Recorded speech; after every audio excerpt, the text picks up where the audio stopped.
And the winner is for the best overall adult goes to Future Filmmaker Project, Sylvania Azevedo. Sylvania! Come on, girl. Come on back up here. I saw you. Come on. Excellent job.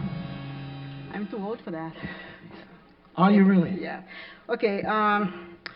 This project was made by 4 beautiful kids. I want them to come here to get the prize. Come on up here, Come children. on, hey, children.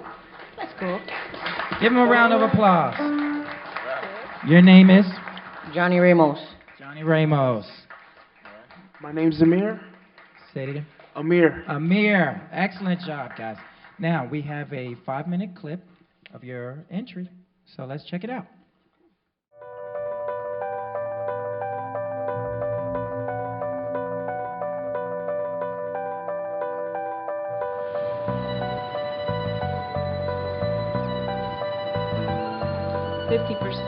Of the people that are in prison came from foster care.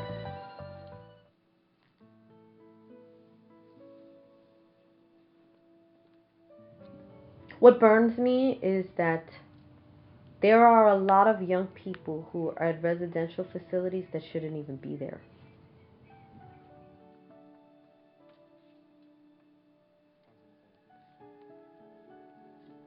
Putting somebody in jail is basically saying, you don't have control over yourself, so we're going to put you somewhere where we control you. That's what residential does too. And so if you grow up your whole life where you don't have to have control over yourself because somebody will control you, then jail is going to feel familiar. It's going to be something you know.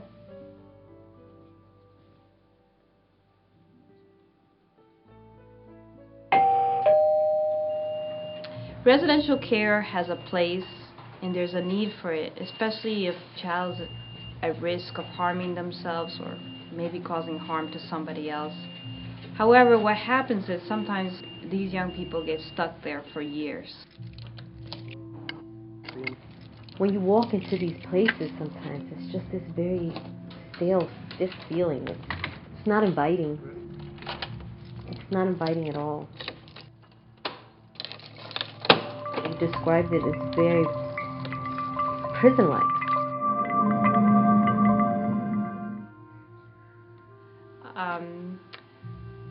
The life in residential it's really not normal life. Like, as much as there might be artwork, you know, or their personal belongings, it's a very institutionalized feel. The facilities, they feel like they're one of many, that they're not an individual, that their creativity is not valued. They provoke the adults there because then that way they have to pin them down, and that's the only way they get touched. They never get somebody to hug them. What kind of skills would they have to approach someone to make a friend? If you were to have, you know, a vision or an understanding of who they're going to be because of what you read on paper, of course you're going to think to yourself, there's no hope. There's no hope. But that's all it is. It's what's written on paper. But underneath all of that is just this human being who wants to be accepted, who doesn't want to be judged. Who doesn't want that?